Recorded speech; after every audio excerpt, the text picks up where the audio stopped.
endure it forever. Lord, you are good, yeah. Lord, you are good and your mercy endure it forever.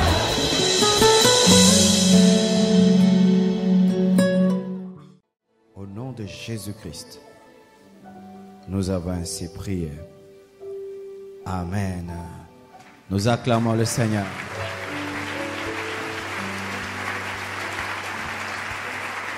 Salut ton voisin que tu as vu il y a longtemps.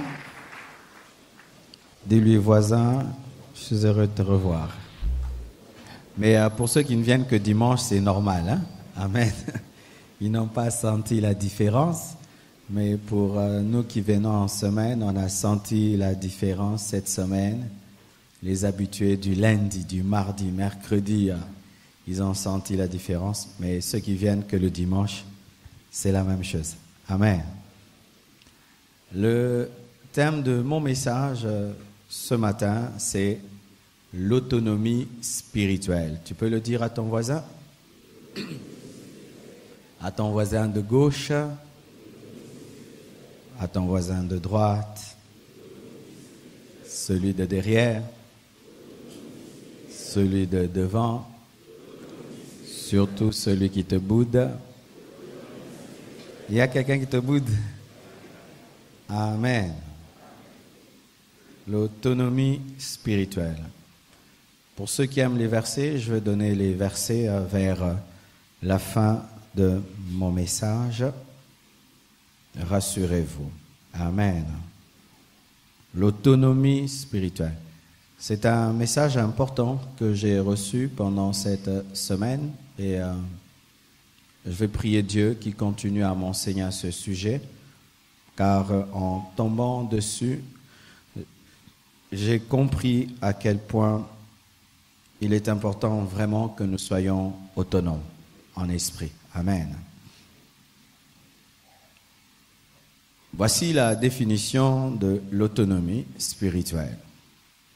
L'autonomie spirituelle, c'est le fait de ne pas dépendre du groupe de l'église locale.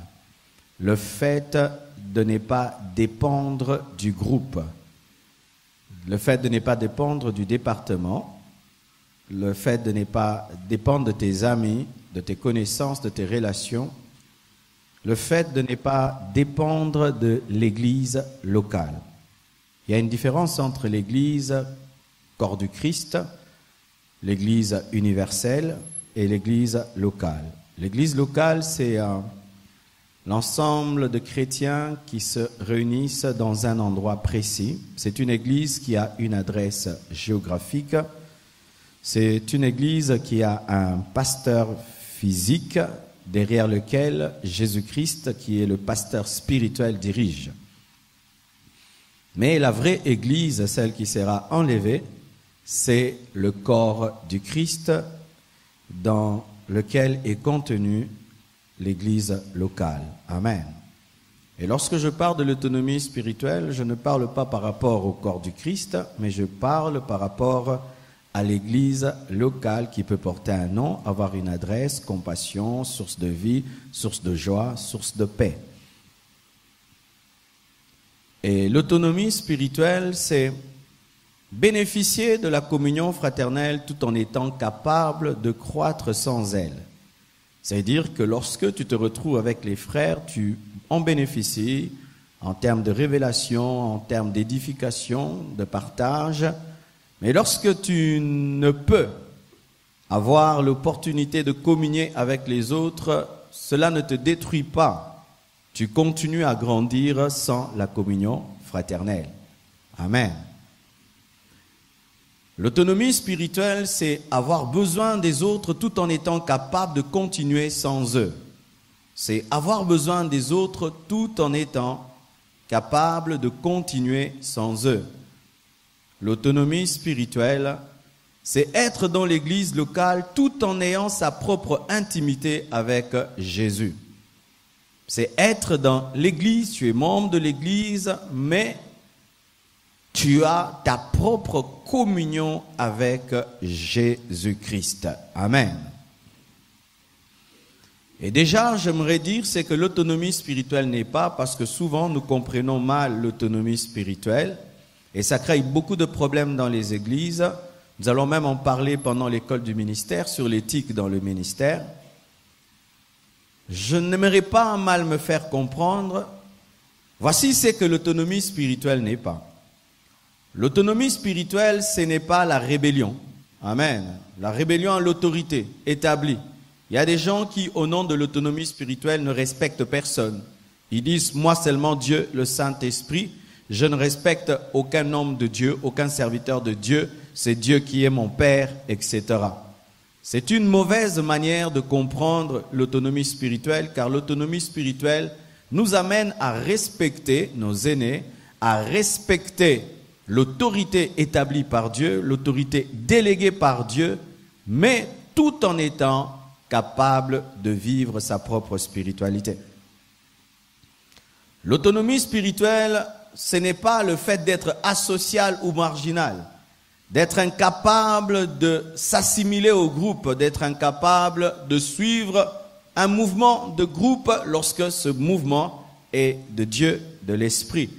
Car il y a certaines personnes, au nom de l'autonomie spirituelle, aiment toujours être en marge de la société, en marge de l'Église, dans leur coin, disant que c'est un niveau spirituel qu'ils ont atteint, de sorte qu'ils n'ont pas besoin de communion fraternelle, une mauvaise manière de comprendre.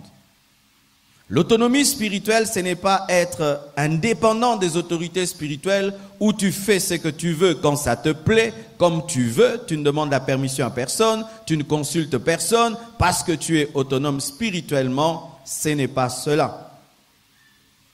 Ce n'est pas être un anti-église. Et aujourd'hui, j'aimerais même regarder nos frères et sœurs qui nous suivent sur Internet. Lorsque nous voyageons, de plus en plus, nous remarquons qu'il y a des gens qui ne veulent plus aller à l'église parce qu'il y a des problèmes à l'église. Ils sont devenus des anti-églises. Pour eux, l'église, c'est vraiment l'enfer. Bien-aimés, rassurez-vous, toutes les églises ne sont pas mauvaises, tous les hommes de Dieu ne sont pas des faux, et vous ne devez pas, à cause des problèmes que vous avez connus sur votre marche chrétienne, être des anti-églises, car dans Acte 2, l'une des caractéristiques d'une bonne église, d'un bon chrétien, c'est la communion fraternelle. Amen.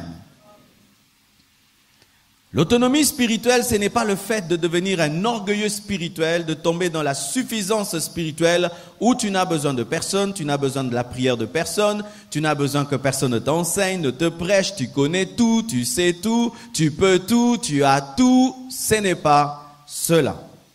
L'autonomie spirituelle, c'est accepter la place des autres dans ta vie tout en étant capable de vivre et de grandir sans eux. Amen. C'est accepter la place des autres dans ta vie tout en étant capable de vivre et de grandir sans eux. Voici à présent. Je vais partir d'un exemple physique, anatomique, afin d'expliquer l'autorité spirituelle. Sur le plan clinique, médical, sur le plan social, humain, il y a des conditions qu'il faut réunir pour qu'on puisse dire que tu es autonome. Il y a des conditions pour qu'on puisse reconnaître l'indépendance ou l'autonomie d'une personne. La première des choses, il faudrait qu'elle soit capable de respirer seule. Amen. Lorsque quelqu'un respire tout seul, on peut dire qu'il est autonome. Pas seulement se respirer seul, se nourrir seul, se laver seul. Lorsque quelqu'un est un enfant, il n'arrive pas à se nourrir seul, il faut que maman lui donne le biberon, il faut que maman puisse lui donner de la bouillie, parce que le bébé n'est pas encore autonome. Il faut se laver seul. Lorsque tu es autonome, à un certain âge, on te lave, mais quand tu grandis, tu dis arrêtez cela. Pourquoi? L'enfant devient autonome et il réclame de se laver tout seul. Pas seulement se laver. Pas seulement respirer, pas seulement se nourrir, il faut aussi s'habiller seul. Amen. Quand on était des enfants, on nous habillait. Mais quand tu grandis, tu chasses maman, tu chasses papa, tu chasses la bonne, tu veux t'habiller tout seul. Pourquoi? Tu deviens autonome. Il faut croître seul. Il y a des enfants qu'on appelle des enfants siamois, c'est-à-dire que dans le ventre de leur mère, ils sont collés. et ils peuvent partager des fois le dos, certains partagent les poumons, certains partagent un estomac et certains partagent la peau. Ceux qui ne partagent que la peau, on peut couper et ils peuvent chacun de vivre. Certains partagent des organes qui ne sont pas très essentiels, on peut les couper et puis chacun vit. Mais ceux qui partagent un même cœur, ceux qui partagent un même cerveau, ceux qui partagent des organes vitaux, eh ben, on ne peut pas les couper. Ainsi, on dit que ces bébés siamois ne sont pas autonomes, ou bien l'un est autonome et l'autre est dépendant. Amen. Pour qu'on puisse dire que tu es autonome, tu dois être capable de croître seul. Pas seulement de croître seul, de marcher seul. Amen. Il faudrait pas qu'il y ait une béquille qui te soutienne. Il faut pas qu'on te porte. Il faut pas qu'on te transporte. C'est pourquoi l'enfant à un certain âge, il veut que maman puisse porter. Mais après un temps, l'enfant, quand tu le mets sur ton corps, il veut pas. Il veut descendre. Pourquoi? Il devient autonome. Il veut lui-même courir, marcher, se déplacer, bouger. Pour être autonome, il faut faire les tâches basiques. Les tâches basiques seules. Il y a des choses, même quand on devient adulte, il faut qu'on les construise avec les autres. Mais il y a certaines tâches basiques qu'il faut faire seul. Faire ton lit, nouer tes lacets, porter ta chaussure, te brosser les dents, te peigner. Il y a des choses qui sont basiques qu'une personne autonome doit faire seule. Lorsque tu ne peux pas te peigner tout seul, te brosser les dents tout seul, porter toi-même tes chaussures, nouer tes lacets, du coup, on dit que tu n'es pas autonome. Amen. Vous me suivez jusque-là? Amen. Aussi, pour qu'on dise que quelqu'un est autonome, il faut qu'il soit capable de se défendre tout seul. C'est pourquoi les enfants à un certain âge, on les envoie pas à l'école, on a peur qu'ils rencontrent quelqu'un qui va le blesser, mais s'il peut se défendre, tu le laisses, il va peut-être accuser, il pourra peut-être crier et se sauver. Donc, il faut être capable de te défendre seul pour qu'on dise que tu es autonome. Pas seulement te défendre, dormir seul. L'enfant dort avec ses parents parce qu'il faut qu'on veille sur lui. Peut-être qu'il va se retourner, s'asphyxier, s'étouffer avec le coussin. Mais lorsque l'enfant grandit, du coup il veut plus dormir avec papa et maman. Du coup, lui qui avait peur de dormir dans le noir, commence à dire éteignez la lampe. Il peut affronter le noir, le silence, la solitude. Tout seul, il peut trouver le repos. Tout seul, il peut dormir et rêver. Amen. L'autonomie, c'est aussi la capacité de réfléchir tout seul et de décider seul, de trouver des bonnes choses à faire et de décider de les faire tout seul. Amen. Les personnes qui ont un problème d'autonomie, souvent, ce sont les personnes mortes. Lorsque quelqu'un meurt, il n'est plus autonome. Il faut qu'on décide qu'est-ce qu'il va porter, où on va l'enterrer. Il ne décide pas où on va l'enterrer, quand est-ce qu'on va l'enterrer. Il peut être là jusqu'à 16 heures, on l'a pas enterré, il n'a rien à dire. Il attendra qu'on décide. Les morts sont dépendants. Aussi les enfants, comme je l'ai dit, les bébés sont dépendants. Ils ne sont pas autonomes, ils dépendent de papa, ils dépendent de maman. Pour se déplacer, il faut que tu fasses tout. Pour se nourrir, pour s'habiller, le bébé dépend de tout. Mais pas seulement le bébé, les vieillards, parce que l'homme commence comme un bébé, il finit comme un bébé. Alléluia. Nous commençons comme des bébés, mais plus l'âge avance, nous redevenons des bébés. Et lorsqu'on devient un vieillard, dans les homes de vieillards, les vieillards, on les lave, les vieillards, on les nourrit, on les fait porter des couches, les vieillards redeviennent des bébés. Donc même les personnes très âgées ne sont plus autonomes. On devient dépendant des enfants, dépendant de ces petits. Qui sont encore non autonomes, ce sont les personnes malades. Les personnes qui sont malades ne sont pas autonomes parce qu'il y a un problème d'infirmité, un problème de force, un problème d'incapacité qui empêche les malades d'être autonomes. Parlons maintenant spirituellement. Bien-aimés frères et sœurs, ça c'est dans le domaine physique.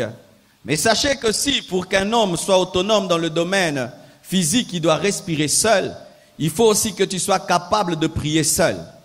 Une personne autonome spirituellement prie seule. Elle n'a pas besoin d'un modérateur, elle n'a pas besoin du pasteur, elle n'a pas besoin de l'église.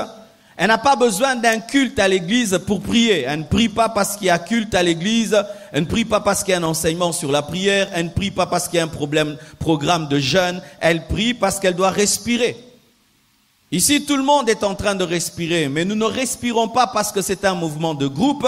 Mais nous respirons parce que nous sommes nombreux en ce lieu en train de respirer. Et si nous disons Amen, chacun de nous va rentrer chez lui à la maison, mais tout en respirant. Tu ne vas pas arrêter de respirer en dehors du culte parce que le culte a pris fin. Et tu ne peux arrêter de prier en dehors de l'église parce qu'il n'y a pas culte. Amen. Une personne autonome spirituellement respire toute seule. Elle prie le lundi, elle prie le mardi, le mercredi, le jeudi, le vendredi, qui est culte ou pas. Elle prie. Elle n'a pas besoin d'aller à l'église, d'une église locale pour prier. Tu peux te retrouver, tu voyages, tu vas dans un endroit. Pendant 7 mois, tu n'as pas trouvé d'église. Mais tu dois prier. Et si ta vie de prière dépend d'une église locale, tant que tu n'as pas trouvé une église locale, tu ne vas pas prier. Et beaucoup de gens abandonnent Dieu lorsqu'il n'y a pas l'église locale. Parce que ce sont des personnes qui ont des bonbonnes spirituelles. Amen. Une bonbonne te permet de respirer même si tu ne peux respirer. Et lorsque c'est l'église, c'est par l'église que tu es un homme de prière, tu n'es pas autonome, tu es malade. Alléluia.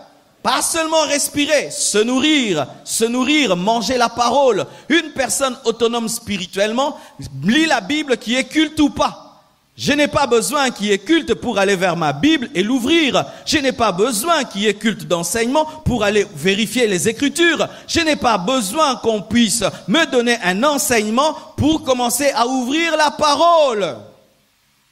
Une personne autonome spirituellement lit la Bible qui est culte ou pas. Amen. Pourquoi? Parce qu'elle est en bonne santé et elle doit rechercher le lait spirituel, la viande spirituelle, les os spirituels contenus de Genèse à Apocalypse. Se laver seul. Pour que tu puisses être autonome, il faut te laver seul. Et se laver, c'est quoi? C'est la sanctification. Une personne qui est autonome spirituellement ne se sanctifie pas parce qu'il y a culte ou parce que c'est l'église qui est culte ou pas. Elle marche dans la sainteté, dans la crainte de Dieu parce qu'elle ne dépend pas de l'église pour porter les vêtements de la sainteté. Alléluia. Bien-aimés frères, un enfant, si tu ne le laves pas pendant 1 mois, il sera sale, il va devenir puant. Et il y a des gens, s'ils n'entendent pas le message de la sainteté, ils ne se sanctifient pas. Vous êtes des bébés spirituels. Une personne adulte, même s'il n'y a pas la douche, elle va même chercher une source afin de se laver. Pourquoi? Elle est incapable de vivre dans la saleté. L'enfant, pour se laver, faut le dire, va te laver. Mais une grande personne, on ne lui dit pas, va te laver. Elle sait qu'elle doit se laver parce que ses pas réclament cela. Es-tu autonome spirituel dans ta sanctification? Lorsqu'il y a culte ou pas, est-ce que tu te sanctifies ou tu as une sanctification liée à l'église? Grandir seul.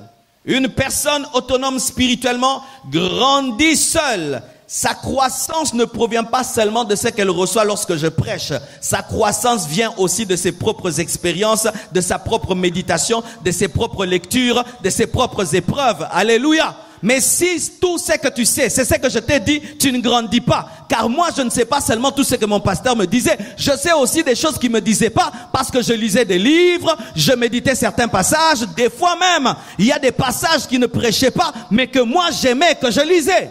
Mais si tu ne connais que ce que je connais, tu ne grandis pas. Je ne suis pas le Saint-Esprit. Alléluia. Pour que tu ne connaisses que ce que je connais. Non. Je peux être un homme qui enseigne que la sainteté, mais Dieu peut t'enseigner aussi la foi, t'enseigner la puissance, t'enseigner l'onction, t'enseigner d'autres révélations. Alléluia. Mais si tu ne dépends que de l'église pour te nourrir et pour grandir, tu es un enfant. Tu es un enfant. L'enfant, si tu négliges son alimentation, il devient kwashiorkor. Et si on dit pourquoi tu es kwashiorkor, il dit c'est maman. C'est maman qui m'a pas nourri. Alléluia. Mais lorsque tu grandis spirituellement, tu ne peux pas être kwashiorkor parce que même si le frigo n'est pas disponible, tu vas aller même acheter au coin un beignet, un pain parce que tu dois manger. Les personnes matures spirituellement, mercredi ont reçu la parole, vendredi ont reçu la parole, même s'il n'y avait pas culte. Vous savez cela pourquoi? Même si l'église était fermée, la Bible n'était pas fermée. Alléluia. Oh, même si l'église était fermée, le Saint-Esprit n'était pas fermé. Alléluia. Et le ciel était ouvert. Mais si c'est seulement ce dimanche que Dieu a commencé à te parler, tu as un problème de kwashoko. Give me amen. And I preach you. Pardonne-moi si j'ai commis une erreur. Grandir seul, une personne autonome spirituellement, marche seul. Qu'est-ce que marcher? C'est le discipolat, vivre dans la discipline. Amen. Hein? Une personne qui est autonome n'a pas besoin d'un département pour être disciplinée, n'a pas besoin de l'ancien mâle pour être disciplinée. Elle est disciplinée toute seule. Amen. Hein? Mais si tu es discipliné parce qu'il y a l'ancien qui va te suspendre, tu n'es pas discipliné. La vraie discipline, c'est la discipline quand il y a personne, quand tu es tout seul. Alléluia. Si tu es discipliné parce que tu es dans un département, tu n'es pas discipliné. Mais si tu es discipliné parce que tu as la révélation de Christ qui te voit en tout temps, alors là tu es discipliné. La discipline qui provient de l'église est une fausse discipline, mais la discipline qui provient de la communion est la vraie discipline, parce que cette discipline te suit partout où tu vas, même là où l'église n'est pas. Est-ce que tu as une discipline personnelle? Est-ce que tu marches? Tu marches. Est-ce que tu marches? Celui qui est autonome spirituellement fait les tâches basiques seul. Et ainsi, celui qui est autonome spirituellement sert Dieu. Amen. Qui est culte ou pas, cette personne sert Dieu. Et j'aimerais vous dire, bien aimé, on ne sert pas Dieu seulement qu'à l'église. Des fois, nous nous battons pour rien. Oh, poste. Bien aimé, il y a beaucoup de postes dehors. Alléluia. Poste sourire, poste gentillesse, poste comment tu vas, poste donner. Poste accompagner, poste aider un vieillard à traverser la route. Alléluia. Poste donner ta place à une femme dans le bus. Poste aider le voisin. Poste. Mais des fois vous voulez tous prêcher ici. Ici pour prêcher c'est difficile. Hein? Tu peux faire 40 ans, tu ne prêcheras jamais, tu ne monteras jamais. Même si les anges montent et descendent, tu ne monteras jamais ici parce que j'ai trop de choses à dire.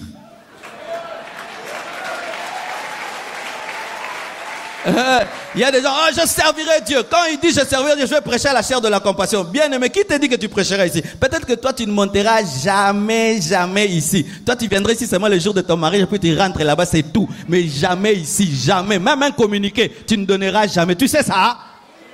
Mais dehors là tu peux prêcher, dehors tu peux enseigner, dehors tu peux accomplir des miracles, dehors tu peux faire des choses, dehors tu peux faire des choses. Et ainsi, il y a des gens qui disent, moi je ne sers pas Dieu parce qu'on ne me donne pas de poste. Bien aimé, même si l'église ne te donne pas de poste, Dieu t'a donné un poste. Fais-le, je dis fais-le. D'ailleurs, en dehors de l'église, il y a plus de choses à faire que dans l'église.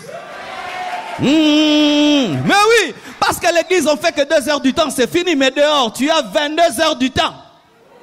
Tu peux devenir te nommer toi-même intercesseur international. Qui va t'enlever? Tous les jours, tu pries pour le monde entier. Tu es intercesseur international. Alléluia. Toi-même tu es le président du département. Toi-même tu diriges, toi-même tu fais tout. Et personne ne peut te suspendre. Des fois nous nous battons pour rien du tout. Alléluia. Et il y a des gens maintenant qui pensent que servir Dieu c'est l'église. Non frères et sœurs, servir Dieu c'est dans la rue. C'est là-bas qu'il y a plus de choses à faire qu'ici. Ici tout est arrangé, tout est bien. Mais là-bas c'est le vrai défi. Est-ce que toi-même tu gagnes les âmes?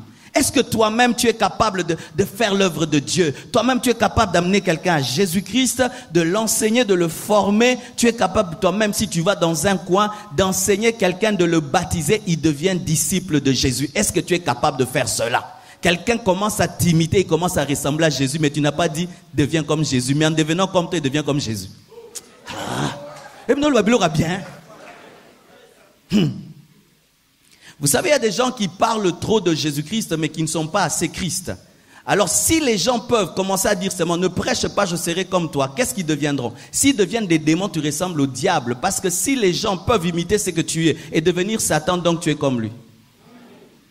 Et si tu te tais, les gens t'imitent, ils deviennent comme Jésus-Christ, donc tu le manifestes même si tu ne parles pas. Le plus grand service dans ta vie, c'est ta vie. Ta vie. Quelqu'un te regarde, il dit, je serai comme toi. Et il commence à ressembler à Jésus. C'est pourquoi Paul a dit, soyez mes imitateurs comme je le suis de Jésus-Christ. Alléluia. Jamais Timothée, en étant comme Paul, peut être comme le diable. Si Timothée ressemble à Paul, il devient comme Satan. Donc Paul n'est pas l'apôtre de Christ. Se défendre seul. Se défendre seul, c'est être capable, toi-même tu te réveilles la nuit, il n'y a personne, tu fais le combat spirituel. Alléluia. Bien aimé, le combat spirituel en groupe c'est facile, mais toi-même affronter des puissants des ténèbres. Une fois j'étais en train de prier pour le réveil dans l'église, un démon géant m'est apparu. Il ressemblait à une chauve-souris qui parlait parfaitement français. Et il m'a dit, Marcelo, tu nous déranges, arrête de faire ce que tu fais. Cet esprit m'est apparu. J'étais seul et je l'ai dit, je n'arrêterai pas de faire ce que je fais car je crois que Dieu tient ma vie entre ses mains et rien ne peut m'arriver sans sa permission. Bien aimé, c'est facile de chasser le diable en groupe, mais le chasser personnellement, c'est ça la révélation. Est-ce que tu es capable toi-même de te tenir devant un sorcier et lui dire, tu ne me boufferas pas, de lui dire, tu ne me boufferas pas. Noko okolianga te mekomona. Le pasteur n'est pas là. Je dis le pasteur n'est pas là. Mais sur base de ta foi, de ta révélation, tu crois que tu peux affronter les puissants des ténèbres. Ça, c'est être autonome. J'aimerais te dire que les autres ne seront pas toujours là. Un jour, tu seras face à tes propres démons et là, tu dois les chasser. Certaines puissants de ténèbres ne t'attaqueront jamais ici parce qu'il y a trop d'onction et de puissance. Ils vont attendre lorsque tu seras seul dans ta chambre et là ces puissants de ténèbres viendront. Et si tu es autonome, tu vas les chasser. Mais si tu n'es pas autonome, tu seras anéanti. Frères et sœurs, un jour tu peux aller voyager, tu vas dans une nation sorcellérique, dans un quartier de sorcellerie. Là-bas, il n'y a pas d'église, il n'y a pas de pasteur et il n'y a pas quelqu'un qui est plus spirituel que toi. C'est toi le plus spirituel. Maintenant, que feras-tu? Tu seras obligé de manifester ton autorité spirituelle. Celui qui est autonome spirituel dort tout seul. Dormir, c'est le repos. Dormir, c'est trouver la paix. Comment trouves-tu la paix? Si ta paix provient du groupe, tu n'es pas autonome. Si tu es venu heureux lorsque tu es entré dans l'église, tu n'es pas autonome spirituel. Les personnes autonomes spirituelles sont venues avec leur joie afin de l'ajouter à la joie des autres. Les personnes autonomes sont venues avec la paix afin de recevoir plus de paix. Mais les personnes qui ne sont pas autonomes sont heureuses lorsqu'il y a les amis. Si les amis le visitent, il devient heureux. Si les amis l'oublient, il perd la joie. Dernièrement, j'ai vu sur Facebook une fille qui écrit « Personne ne m'aime sur la terre, pourquoi vous ne vous occupez pas de moi? Personne ne m'écrit. » Et puis tout le monde « Non, nous t'aimons, là la joie. » Ça, c'est quelle joie de Facebook? Bien aimé, d'où te vient la joie? Si ta joie vient de moi, tu n'es pas spirituel. Ta joie doit venir du Saint-Esprit et de la présence de Dieu dans ton cœur. Mais si ta joie vient de la famille, des amis, comme maintenant la chorale commence à chanter, bien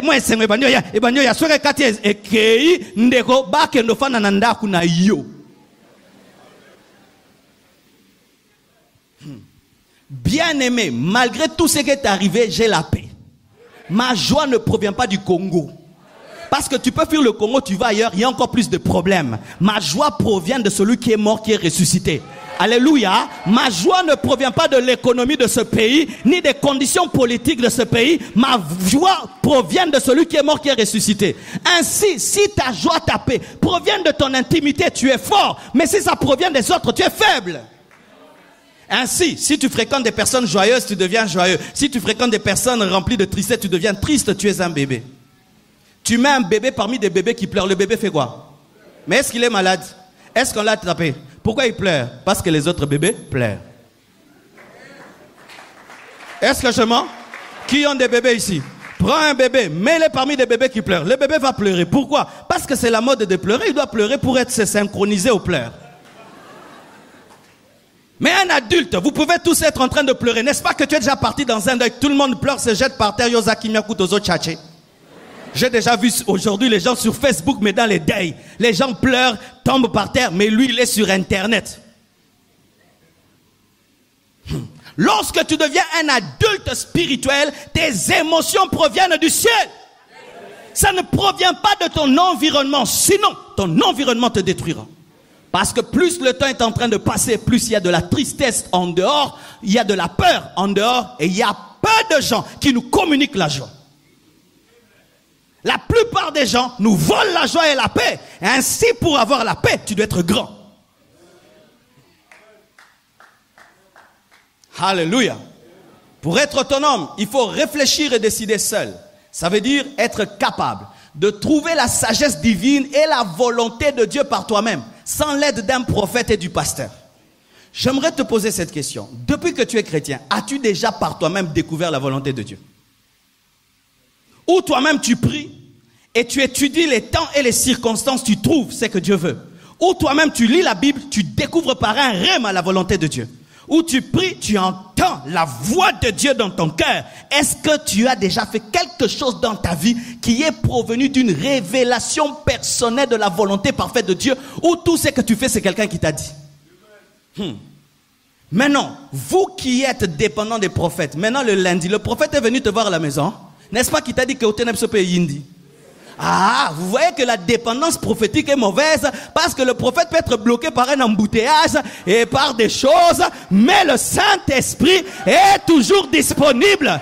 Ne dépendez pas du pasteur ni d'un prophète pour connaître la volonté de Dieu. Vous avez le Saint-Esprit qui est le révélateur de sa pensée. Lorsque tu es dépendant des autres pour interpréter ta vie, les jours qui ne seront pas là, tu ne comprendras rien. C'est ainsi celui qui réussit par tricherie le jour que l'élève intelligent est malade, il est malade. Ozaki 0.1 point yagite.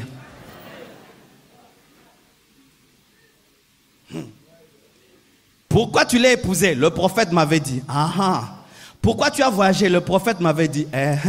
Pourquoi tu as déménagé? Le prophète m'avait dit. C'est bon. Pourquoi tu as acheté? Le prophète m'a dit. Ça va. Et le jour maintenant que tu téléphones le prophète, il te dit non, je suis Lobat, dans 2 minutes ça va couper. Tu auras des problèmes.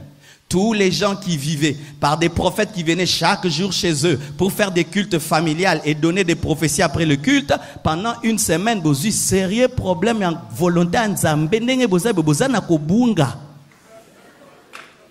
Pour kanga maki côté na bongo kuna po ezaki makasi. Acclame le Seigneur.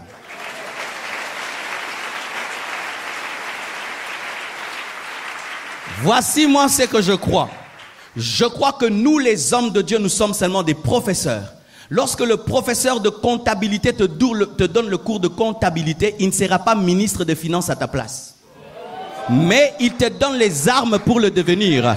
Et vous venez, nous vous enseignons pour que vous soyez autonome. Mais nous n'allons pas vivre votre vie à votre place. Nous ne vivrons pas votre vie à votre place. Nous vous donnons la connaissance. Mais lorsque tu vois le professeur de comptabilité vouloir être le ministre à ta place, alors ce n'est pas un professeur, c'est un démon.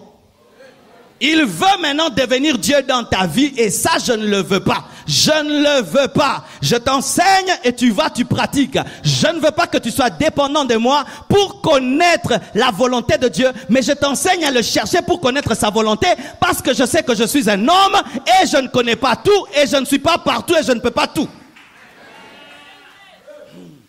Alléluia. C'est ainsi qu'aujourd'hui les fidèles, vous partez avec les photos des pasteurs, vous priez dessus. Tu n'as pas besoin de la photo d'un pasteur, tu n'as pas besoin de la photo d'un homme de Dieu. Tu as besoin de connaître Jésus et avoir une intimité avec lui.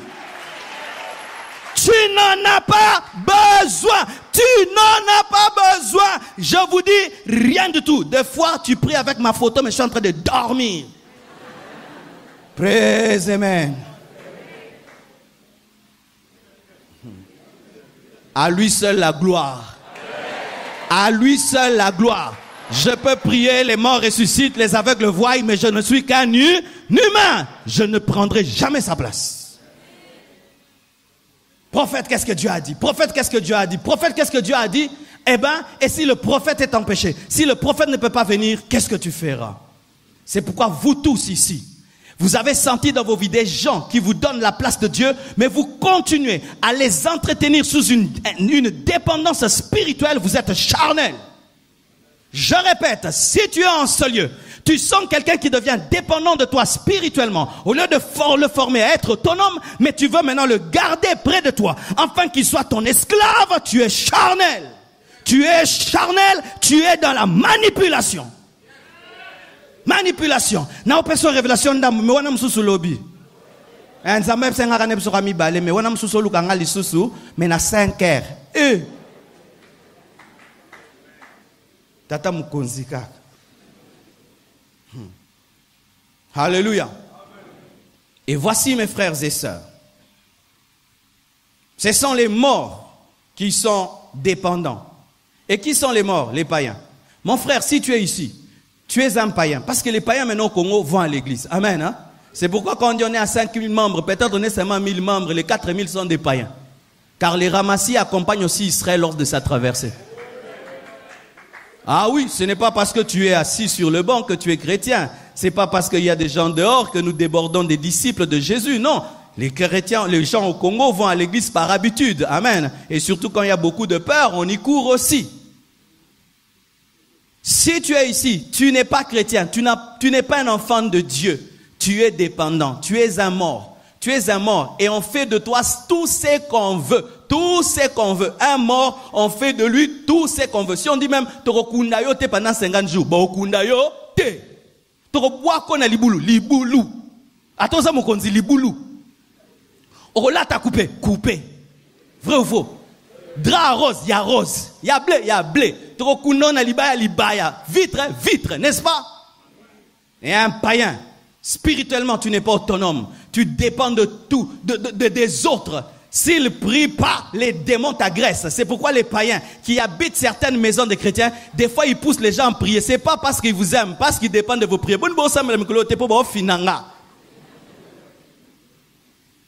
Si les frères et sœurs de ta famille arrêtent de prier, ta vie est bloquée. Pourquoi? Parce que toi tu vis des miettes qui tombent de leur table. Il y a des gens ici comme ça.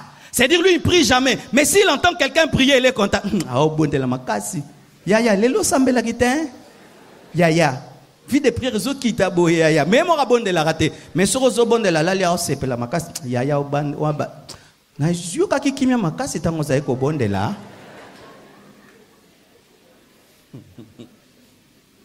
Je connais un païen. Il a une femme qui est spirituelle, qui craint beaucoup Dieu. Et tu sais comment il fait? S'il veut découvrir la volonté de Dieu, il prie Dieu, dit Dieu, moi je te crains pas, moi je t'aime pas, tu sais déjà. Mais cette femme-ci que j'ai épousée, elle est spirituelle. Alors j'aimerais que tu puisses la parler de moi. Et puis il prend sa main, il touche sa femme. Et sa femme rêve et lui dit des révélations. Et quand sa femme se réveille, il dit des choses, lui il rigole. Il ne sait pas ce que son mari a demandé la nuit. Mort. Qui encore sont dépendants? Les bébés spirituels. Bien-aimés frères et sœurs, tu peux être en Christ, mais tu es bébé spirituel. Bébé spirituel, ce n'est pas l'âge que tu fais dans le Seigneur, mais c'est ta maturité. Parce qu'il y a des gens qui ont des années dans le Seigneur, mais qui sont toujours des bébés. Si tu ne sais pas par toi-même prier, lire la Bible, jeûner, te sanctifier, craindre Dieu, même si tu as fait des années dans le Seigneur, tu es un enfant, tu es un bébé. C'est pourquoi je dis toujours, bien-aimés frères et sœurs, ne tombez pas dans le piège des titres dans l'église. Ce n'est pas ça qui fait la maturité. C'est ton intimité avec Dieu qui fait ta maturité. Les bébés spirituels sont dépendants. Les bébés spirituels pendant cette semaine, comme on n'a pas prié mercredi et vendredi, ne baza bweba sumuka ki grave. N'a pas besoin de prophétie te na yebi que moi na soko chema ita osorolate. Ne baza bweba baya ko konda mulimu ba kondi makasi po serela ke zalaki te. Po yemo ke lukango te.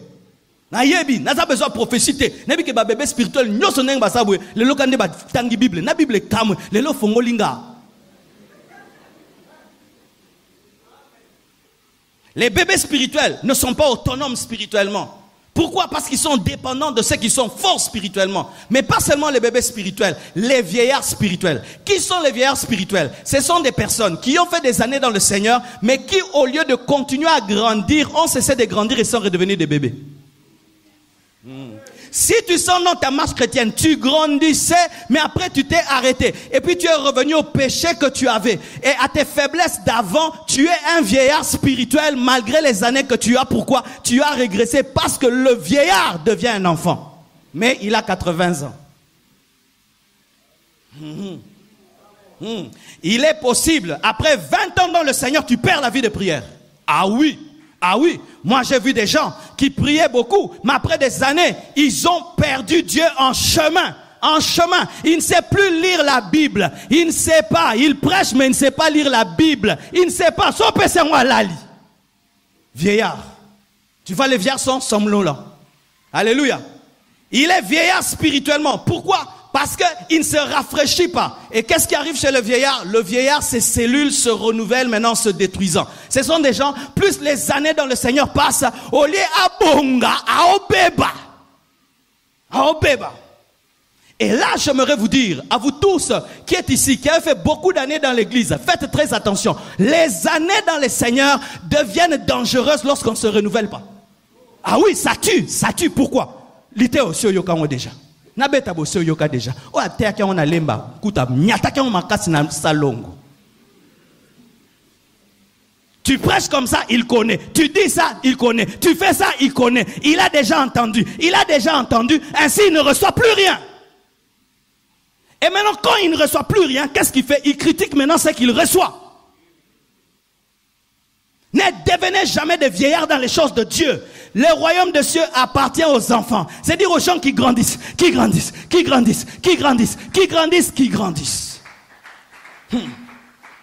Dernièrement, je suis allé prêcher quelque part et dans la salle, il y avait mon pasteur. Il est venu m'entendre. Je finis de prêcher, il me suit. Je croyais qu'il va me critiquer. C'était pas bien. Oh! Il me parle de ma prédication comme si c'était un fidèle. Quelle humilité! Non, quelle sagesse! Quelle sagesse! Oh papa, non! Et ce n'est pas de la politique, c'est un enfant.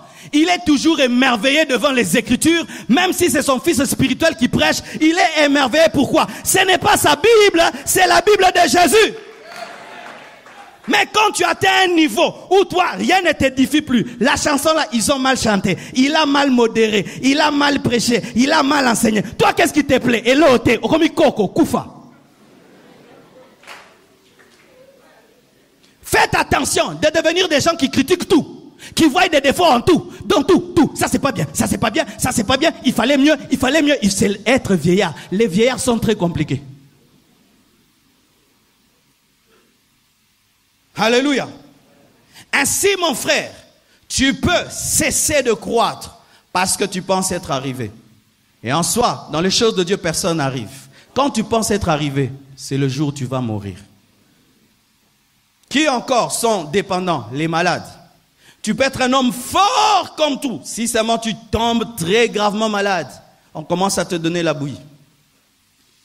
On commence à te faire porter le pantalon. Rien que fermer ta ceinture, tu n'arrives pas. Nouer les lacets, tu n'arrives pas. Mais tu es fort. Les personnes malades spirituellement ne sont pas autonomes. Bien-aimés frères et sœurs, est-ce que tu arrives toujours à prier? Est-ce que tu arrives toujours à lire la Bible? Est-ce que tu arrives toujours à adorer? Est-ce que les choses qui sont rudimentaires de la vie chrétienne, pour toi, ça vient facilement, aisément, ou tu forces? Tu forces. Est-ce que tu forces pour prêcher? Est-ce que tu dois t'encourager pour faire les choses? Il faut qu'on te pousse. C'est une maladie. C'est une maladie. Un enfant de Dieu prie naturellement. Alléluia. Prie naturellement. Il lit la Bible naturellement. C'est comme il ouvre un livre. Pour lui, c'est normal. C'est normal. Il n'y a pas d'effort. Parler de Jésus, c'est spontané en lui. Même s'il ne veut pas, il se retrouve en train de parler de Jésus. Mais si tu sens que ces choses qui sont basiques dans la vie chrétienne, pour toi, ce sont des collines, c'est de la maladie. Alléluia. Et dans la Bible, il y a des exemples, des gens qui ont été autonomes. Dans Hébreux 9, verset 6, la Bible nous dit: or, ces choses étant ainsi disposées, les sacrificateurs qui font le service entrent en tout temps dans la première partie du tabernacle, et dans la seconde, le souverain sacrificateur seul entre une fois par an, non sans y porter du sang qu'il offre pour lui-même et pour les péchés du peuple. On nous parle du souverain sacrificateur et du tabernacle. Le tabernacle avait 3 parties. Le parvis, qui était côtoyé par tout le monde y entrait. Le lieu saint, seulement par les sacrificateurs et le souverain sacrificateur tous les jours. Mais le lieu très saint, c'était une fois par an que le sacrificateur seul entrait. Et lorsque le sacrificateur entrait lui-même dans le lieu très saint, on mettait autour de ses habits des clochettes qui faisaient du bruit. Et quand on entendait le bruit des clochettes, on disait, il est vivant, il n'est pas mort. Parce que dans le lieu très saint, soit tu vis, soit tu meurs. Si tu viens avec le péché, la présence de Dieu te tue. Et si tu viens sous la grâce, la présence de Dieu ne te fait rien. Mais on avait prévu que s'il arrivait que le souverain sacrificateur mourait dans la présence de Dieu, comme il n'y a pas deux souverains sacrificateurs à la même époque, personne ne pouvait entrer dans le lieu très saint, car pour entrer, il fallait être un souverain sacrificateur. On mettait sur sa cheville une corde, de sorte que si on n'entendait plus le bruit des clochettes, on le tirait de là, il sortait du lieu très saint, du lieu saint jusqu'au parvis.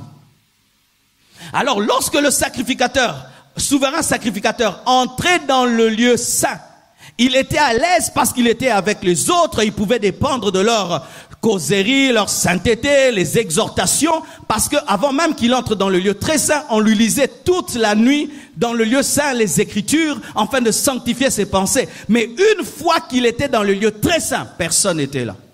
Dis à ton voisin, un jour tu seras seul, face à ta propre vie. Alléluia. Le pasteur ne sera pas là. Ton frère ne sera pas là. Ta soeur ne sera pas là. Tu seras tout seul face à ta propre vie.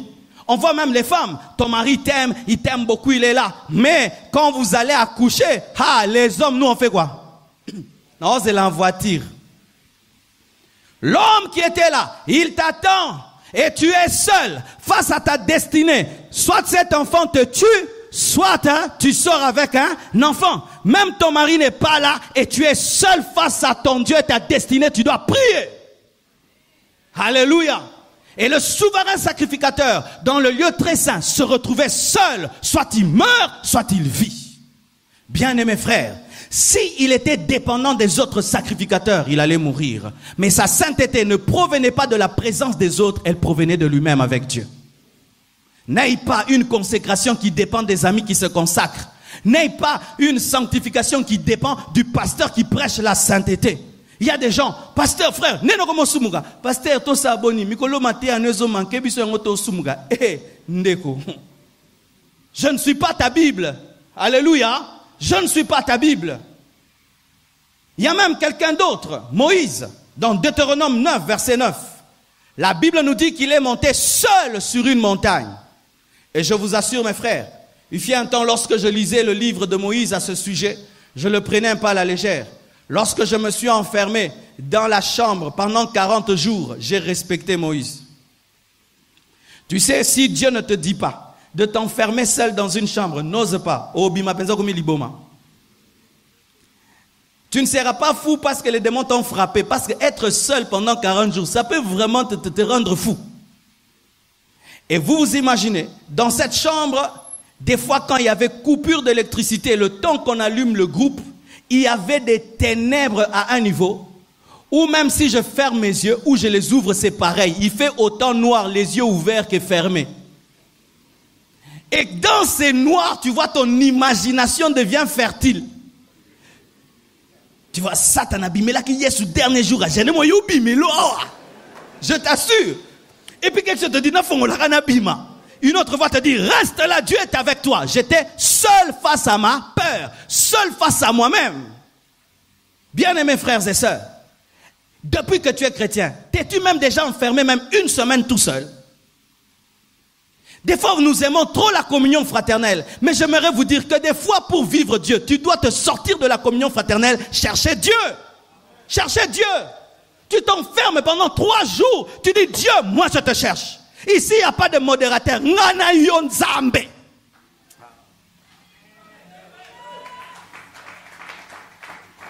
Toute ta vie chrétienne, jamais tu ne t'es retiré même 2 jours tout seul. Quand tu te retires, il faut toujours qu'il y ait quelqu'un. Il faut qu'il y ait toujours quelqu'un. Et quand même tu entres avec lui en jeûne, vous causez plus que vous priez. Retraite à solo là. Vous priez 1 heure, vous causez 4 heures du temps. Essaye une fois de t'enfermer dans une pièce ou sur une montagne. 6 jours, 7 jours, toi et Dieu. Je te dis, tu vas découvrir une chose, c'est que tu es vraiment. Tu vas découvrir tes peurs, tes craintes, tu vas découvrir tes forces et tes faiblesses, tu vas découvrir les choses que tu dois changer et les choses que tu as oubliées. Et Moïse a fait cela 2 fois 40 jours. Où? Sur une montagne, pas dans une chambre. Là, il n'y a pas de lampe. Là, il n'y a pas de groupe électrogène.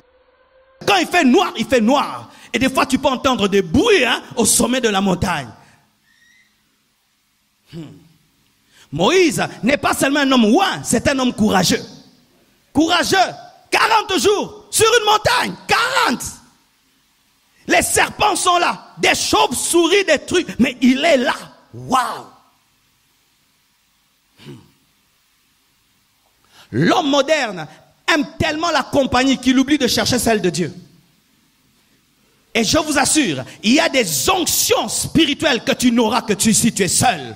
Jésus-Christ, notre maître, a recherché l'onction seul. Il n'était pas avec Pierre, Paul, tous les autres, il les a choisis après. Mais au début, il était seul. Est-ce que tu as déjà payé le prix de ta propre onction? Alléluia. Ou dans l'histoire de ta vie, un jour tu as vraiment cherché Dieu. Bien qu'au samela likolo tete au sameli, au lukin zambe. Une femme m'a encouragé à faire cela. J'avais lu il y a très très longtemps son livre, très longtemps. Le titre du livre c'était Votre rendez-vous avec Dieu. Elle a raconté comment est-ce qu'elle avait un ministère parmi les Chinois qui avait échoué. Pendant des années, elle a servi Dieu pour amener les Chinois au réveil. Mais les Chinois n'arrivaient pas au réveil. Et un jour, un Anglais est passé par là. Pendant une semaine. En une semaine, il a eu des résultats plus qu'elle pendant des années. Les Chinois étaient baptisés du Saint-Esprit. L'église était remplie. Des conversions pas possibles. Elle va poser des questions à ce prédicateur anglais. Comment tu as pu avoir en quelques semaines des résultats que je n'ai jamais eu pendant des années? Et puis, l'anglais va dire à cette femme, il dit, j'ai servi Dieu pendant des années, mais je sentais sur ma vie qu'il manquait l'onction de mon ministère. Alors j'ai décidé de prendre 30 jours à l'écart pour chercher Dieu. 30 jours, un anglais. Les Anglais mangent beaucoup, hein? Goûter, du thé, biscuits.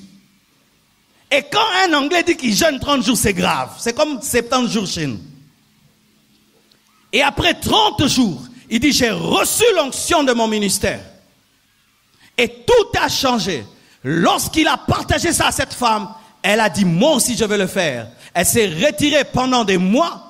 Et Jésus-Christ lui est apparu et lui a révélé des années qui viendront après son ministère. C'est parmi les femmes qui ont influencé ce monde. Pourquoi? Elle a payé le prix de chercher Dieu et dans son jeûne, une fois, elle était tellement affamée, alitée par terre qu'elle voudrait arrêter le jeûne. Jésus lui est apparu. Il y a des choses, mon frère, tu liras dans la Bible, jusqu'à ta mort, tu ne vivras jamais si tu n'en payes le prix. Des fois, être seul avec Dieu. Ozolu kanzambe.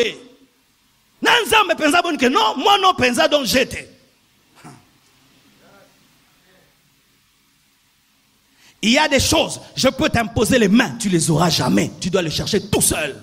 Je peux t'enseigner comment ça marche. Si tu ne les cherches pas, tu les auras jamais. Je peux te dire tout. Si toi-même tu ne payes pas le prix de les chercher, tu les auras jamais. Jamais. Parce que si Dieu te les donne, tu vas les perdre parce que tu n'en connais pas la valeur. Alléluia. Bien-aimés frères et sœurs, Daniel avait des amis. Mais dans Daniel 6, verset 16, la Bible dit, alors le roi donna l'ordre qu'on amena Daniel. Et qu'on le jeta dans la fosse au lion, le roi prit la parole et dit à Daniel, puisse ton Dieu, que tu sers avec persévérance te délivrer. Et la Bible précise que lorsqu'on a mis Daniel dans la fosse au lion, on a scellé l'entrée. Il était comme dans une calebasse fermée face à un lion. On scelle l'entrée. Tu es seul face au lion. Tes amis Abnego, Meshach, Shadrach ne sont pas là. Daniel seul devant un lion. Même le roi n'est pas là. Et là, il doit manifester sa foi. Alléluia. Sa foi. Bien-aimés frères et sœurs, un jour, tu seras toi-même face à ton défi. Tout seul. Et c'est Dieu qui va arranger ça. C'est pourquoi développe ta foi, afin que ta foi ne dépende de personne, parce qu'un jour, Abnego, Meshach, Shadrach ne seront pas là. Vous qui êtes toujours en groupe, mon ami, un jour, l'ami n'est pas là devant le lion, tu es seul. L'ami n'est pas devant le lion, tu es seul.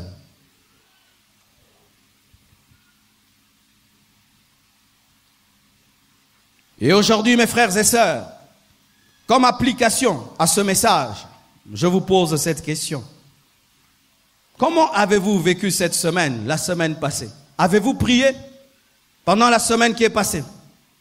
Avez-vous jeûné? Avez-vous lu la Bible? Avez-vous lu des livres? Avez-vous cherché Dieu? Ou vous étiez tout le temps en train de parler que de politique, politique? C'est vrai, nous sommes des Congolais, nous devons nous occuper de notre politique, mais nous sommes des chrétiens congolais. C'est-à-dire que même si la RDC est notre patrie, nous avons une cité céleste qui est plus grande, la Nouvelle Jérusalem céleste.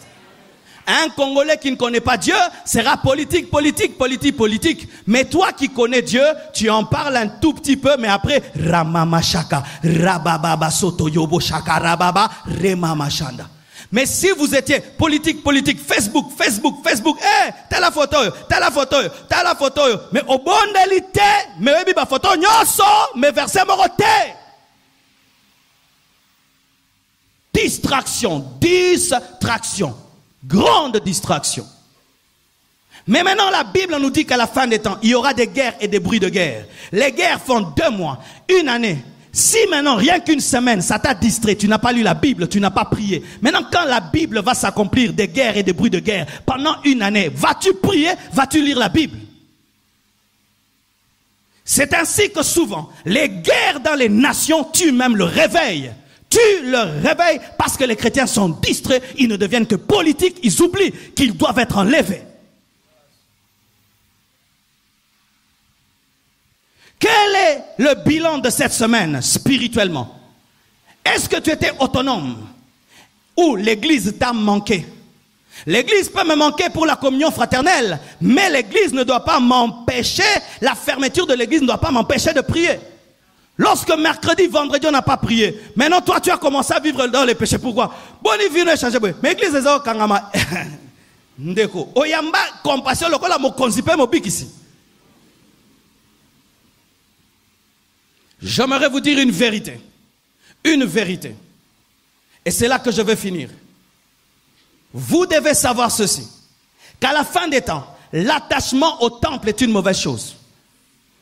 Lorsque Jésus dit qu'il y aura des guerres, des bruits de guerre, et vous serez persécutés, sachez que lorsqu'il y a la persécution de l'église, et les bruits de guerre, on a du mal à aller dans le temple.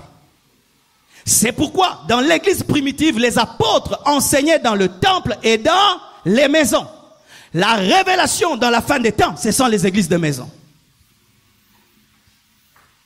Lorsque le mystère de l'iniquité va grandir, le mystère de l'iniquité va combattre les vraies églises.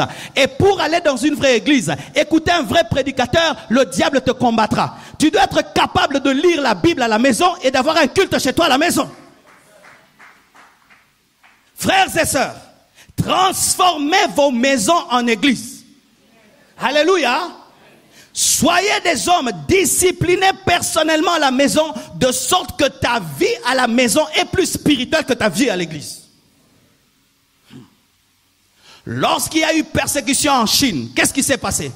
Pendant le bouddhisme, on a empêché les chrétiens d'aller prier dans des temples. Qu'est-ce que les chrétiens faisaient? Ils priaient dans les maisons et par parole de connaissance, ils s'est rassemblés. Le Saint-Esprit donnait des paroles aux chrétiens, va au numéro 20, il arrive là-bas, il trouve 100 chrétiens qui sont en train de prier.